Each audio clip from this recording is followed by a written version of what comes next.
Once upon a time, in a forgotten village at the edge of the world, there lived a woman named Elara. She was not like the others. Her eyes shimmered with an unnatural light, a silver hue that reflected the mysteries of the night. The villagers feared what they did not understand. And fear, as it often does, turned to cruelty. They whispered behind her back. They called her a witch, a bringer of bad luck. For every failed crop, for every lost sheep, for every sickness, they blamed her. She became their scapegoat, their monster. And they, her tormentors. Day by day, the weight of their hatred grew heavier, pressing down on her soul like a stone sinking in dark waters. The villagers close in on her, sneers on their faces. A group of them stands in her path, forcing her to stop. They shout insults, hurling curses, their voices rising like the angry buzz of bees. One man steps forward and spits at her feet. They believed her powerless, helpless, and broken. And for a time, she was. Elara said nothing. She endured. But even the strongest heart can only take so much before it shatters. On the night they pushed her too far, she ran. Into the forest, away from the eyes of the villagers, away from their hate. She fled into the embrace of the trees, the one place where their cruelty could not reach her. But the forest was no ordinary refuge. Deep within the woods, Elara wept. Not for the cruelty of the villagers, they had taken everything from her already. No, she wept for the powerlessness she had felt. The helplessness that had consumed her. Her cries echoed through the forest, a plea for justice, for vengeance. And the forest.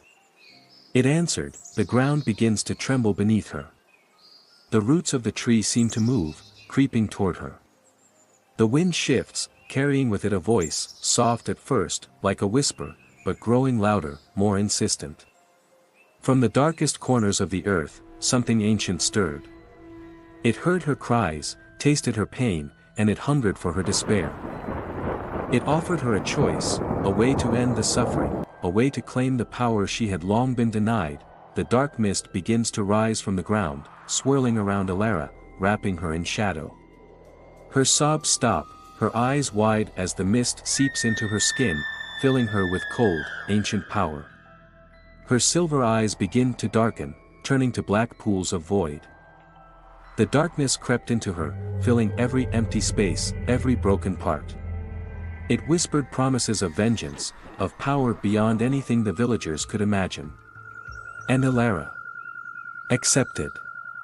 The forest gifted her its oldest, darkest magic, and in return, she gave it her heart. Elara stands, her face now cold and emotionless. Her transformation is complete. She is no longer the frightened, powerless woman she once was. Elara returned to the village that had once been her prison.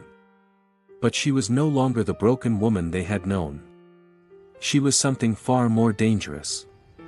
The night had given her its strength, its fury, and she had come to reclaim what was taken.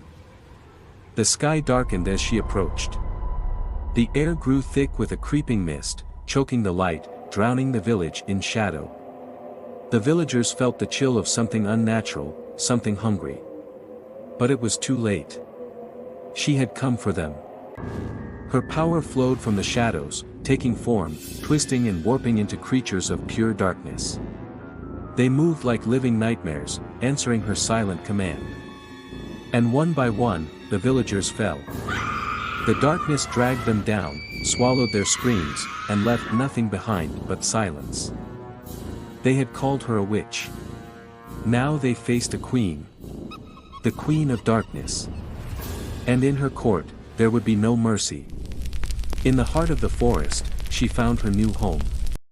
A throne of shadow and darkness, a kingdom built on the bones of those who had wronged her.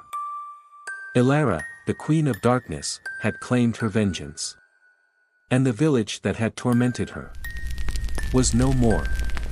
She had been broken once, but no more. In darkness, she found power. In vengeance, she found peace. And in the end, the forest kept its secret. Just as she kept hers.